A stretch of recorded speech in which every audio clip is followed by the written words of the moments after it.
మన టాలీవుడ్‌లో చూసుకున్నట్లయితే వీళ్ళ మూవీస్ గాని వచ్చాయా, ఖచ్చితంగా కూడా బ్లాక్ బస్టర్ హిట్ కొట్టే విధంగా అయితే వీళ్ళ మూవీస్ ఉంటాయి అనే విధంగా అయితే కొందరు మూవీస్ అయితే ఉంటాయన్నమాట. అందులోనే ముఖ్యంగా మన బాలయ్య అదే విధంగా బోయపాటి సీన్స్ గురించి అయితే ప్రత్యేకంగా చెప్పుకోనవసరం లేదు. వీళ్ళ మూవీస్ అయితే థియేటర్ దద్దరిల్లిపోయేలా అయితే ఉంటుంది. గతంలో వచ్చిన 'సింహ', 'లెజెండ్', 'అఖండ' ఈ మూడింటికి మూడు కూడా థియేటర్‌ని ఏ విధంగా ఊపేసాయో అందరికీ తెలిసిందే. నిజం చెప్పాలి అంటే 'అఖండ' మిగతా మూవీస్ కి ప్రాణం పోసింది అని చెప్పడంలో అయితే ఎటువంటి సందేహం లేదు. ఏ విధంగా అంటే కరోనా టైంలోనైతే థియేటర్‌లో పెద్దగా ఏ సినిమాలైతే రిలీజ్ కాలేదు. కానీ ఆడియన్స్ వస్తారా? రారా? అన్న డౌట్ మీదైతే మిగతా మూవీస్ మొత్తం కూడా ఉన్నాయన్నమాట. 'అఖండా'ని రిలీజ్ చేసిన తర్వాత ఆడియన్స్ మాత్రం ఈ మూవీకైతే ఎగబడ్డారు భయ్యా నిజంగా. అందుకే అంత పెద్ద బ్లాక్ బస్టర్ అయితే మన 'అఖండ' అయితే అవ్వడం అయితే జరిగింది. సో ఆ తర్వాత మిగతా మూవీస్ అయితే రావడం అయితే జరిగిందన్నమాట. ఇప్పుడు దీనికి సీక్వెల్ 'అఖండ 2' కూడా మన ముందుకైతే వస్తున్న విషయం అందరికీ తెలిసిందే.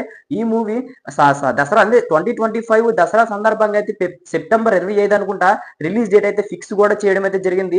ఆల్మోస్ట్ ఈ షూట్ కూడా దగ్గరికి వస్తున్నట్లయితే మనకైతే తెలుస్తుంది. ఇది షూట్‌కి సంబంధించిన చిన్న చిన్న అప్డేట్స్ కూడా ప్రతీది కూడా మీ ముందుకైతే తీసుకువస్తూనే ఉన్నానన్నమాట. సో ఇప్పుడు మనం చూసుకున్నట్లయితే ఈ షూట్ ప్రెజెంట్ అయితే హైదరాబాద్‌లో పరిసర ప్రాంతాల్లోనైతే జరగడం అయితే జరుగుతుందన్నమాట. ఇప్పుడు మెయిన్‌గా వినిపిస్తున్న టాక్ ఏంటంటే మన విలన్ అంటే మన బాలకృష్ణ గారికి విలన్ గా ఎవరు నటించబోతున్నారు అనే విధంగా అయితే గట్టిగా వినిపిస్తున్న టాక్ అన్నమాట. గతంలో చూసుకున్నట్లయితే 'ఆది' ఈ మూవీ అంటే 'ఆది' తెలుసు కదా! మన కమెడియన్ 'ఆది' కాదు. మన 'సరైనోడు' ఈ మూవీలో హీరో విలన్ కింద తీశాడు గదా! అతన్నయితే తీసుకుందాం అనే విధంగా అయితే మూవీ టీమ్ అనుకున్నట్లయితే మనకు తెలిసింది.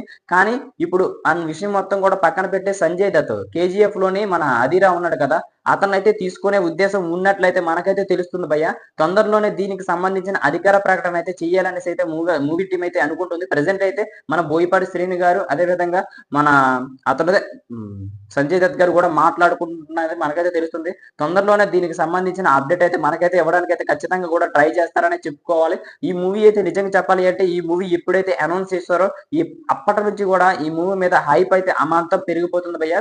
నిజంగా చెప్పుకోవాలి అంటే మన తమనన్న అయితే మిగతా మూవీస్‌కి ఏ విధంగా కొడతాడో తెలీదు గానీ, మన బాలయ్య మ్యూజిక్ అదే మన బాలయ్య మూవీస్‌కి మాత్రం ఖచ్చితంగా కూడా దొలగొడేస్తాడు అని చెప్పడంలో అయితే ఎటువంటి సందేహం లేదు. గతంలో వచ్చిన 'డాకు మహారాజ్' కూడా అదే విధంగా దొలగొట్టేసాడన్నమాట. మరి ఈ మూవీ కోసం ఎంతమంది వెయిట్ చేస్తున్నారు? ఖచ్చితంగా కూడా సంజయ్ దత్ గాని ఖచ్చితంగా ఈ మూవీలో గనుక తీసుకుంటే వాళ్ళిద్దరు మన బాలకృష్ణ అదే విధంగా సంజయ్ దత్ గారి యాక్షన్ సీన్స్ అదే విధంగా ఎదురెదురు పడితే ఏ విధంగా ఉంటుందో చూడాలని అయితే చాలా మందికి ఆశగా ఉంది. ముఖ్యంగా నాకు కూడా ఉందన్నమాట. మరి మీరేమనుకుంటున్నారో కామెంట్ చేసేయండి. మరి ఇలాంటి మరిన్ని అప్డేట్స్ మీకు కావాలి అనుకుంటే మన ఛానెల్‌ని సబ్స్క్రైబ్ చేసుకొని బెల్ ఐకాన్ అయితే క్లిక్ చేసుకోండి. అప్పుడే మనం పెట్టే ప్రతి వీడియో మీ వరకు చేరుకుంటుందన్నమాట.